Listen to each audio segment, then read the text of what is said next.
This is interesting to me. We talked about creativity following technology, technology following business, and vice versa. So, tell me if this makes sense to you. Starting sometime in the late 90s, early O's, budgets come down. Composers have less to work with. They have to be more creative with fewer resources. So they start producing much more boiled down, thinned out, minimalist scores, right? And this is where we get Johann and his protege Hilder. And we get Olafur Arnalds and people like this. Clint Mansell, etc. So this music, which is much more austere than it would have been in the 90s or the 80s, starts to show up in dramas. Young filmmakers hear this, they go, that's what's appropriate for drama. When they go to make a drama, they say, I don't want that big Hollywood sound. I don't want a big orchestra. I want something more like this. So in a way, even though the composer has less money to work with and fewer resources to work with, this is one of those cases where the changes in the business are actually working to the composer's advantage creatively, because he doesn't have to produce a big orchestral score with that 10,000 euros. Is that right? Yeah, that's right. And that's how we also go back to that discussion of how cinema is also evolving and changing. The film language is changing.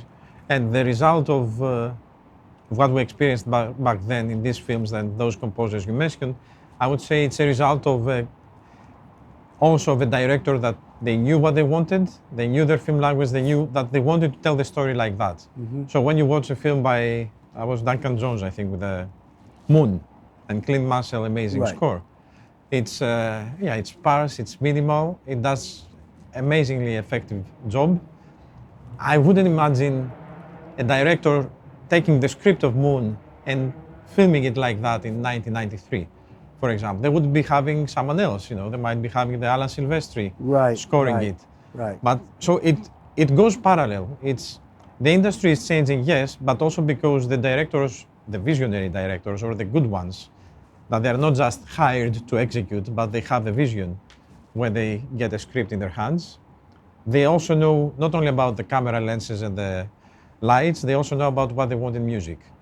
And then they find the right talent, that could be Cliff Martinez, Clint Mansell, all these people that they have an out-of-the-box, new kind of sound that fits just perfectly.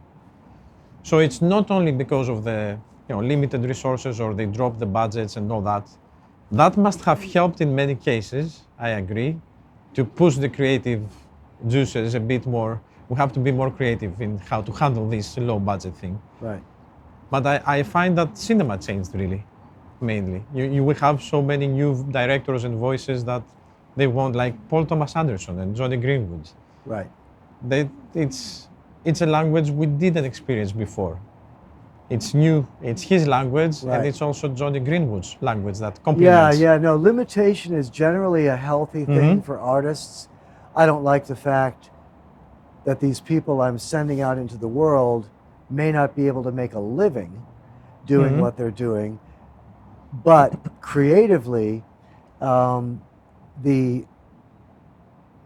these sparser, as you say, scores are actually working to the advantage. They make it more possible for a new composer to establish themselves with a genuinely new and personal sound.